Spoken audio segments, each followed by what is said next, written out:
Just before we dive into these stories, yes, this is the first time animating for me, so don't expect loads of good drawings. However, with that out of the way, let me tell you about the wonderful things I got up to in primary school.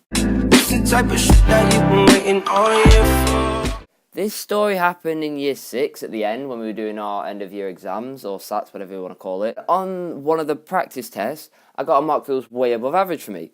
So I was happy, until I found out there was one mark off, way above average. So I sulked in the corner and I ended up getting below targets on all of those tests. Speaking of that corner, or the comfy corner as we like to call it, we would always do a class read in that area. So when we got told to go in the corner, we would always just fight for some reason, and I don't know why. From then on, the class had to go up in genders.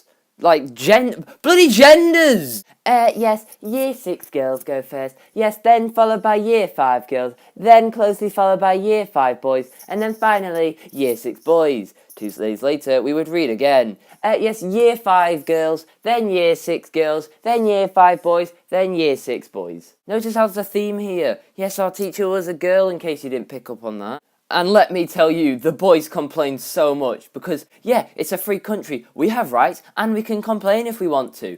And she also admitted to being a sexist. What else do you want us to think? That bloody stupid bitch. God, all the boys hated that teacher. Our whole primary school staff were girls, and still to this day, there aren't any male teachers at that school.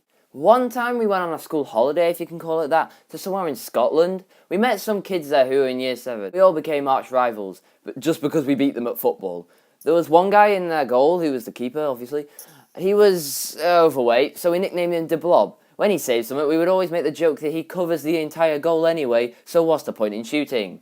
The thing is though, as soon as we left the pitch, our schools were just neutral, you know, just wearing kilts and dancing along to bagpipes or whatever Scottish people do, I don't know. But as soon as we stepped onto that pitch, it was war. Another thing that happened at Manor Adventure, that was the place's name that we stayed at, it was that we slept on bunk beds. And I was in the best room because me and the other 3 people that were in there created a game called the bomb game. Basically, just hot potato, but instead of gently passing the ball along, you would take someone's head off with it. We originally played it with one of my slippers, and we lost that slipper in the end. R.I.P. my Swansea slipper. Also Clash of Clans. I don't know why I mentioned that, though it probably was the biggest thing in our school. Anyway, yeah, I hope you enjoyed that, whatever that was. I don't really know what it'll be like in the end.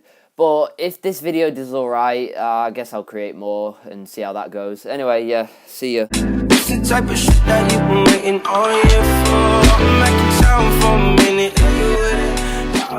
minute.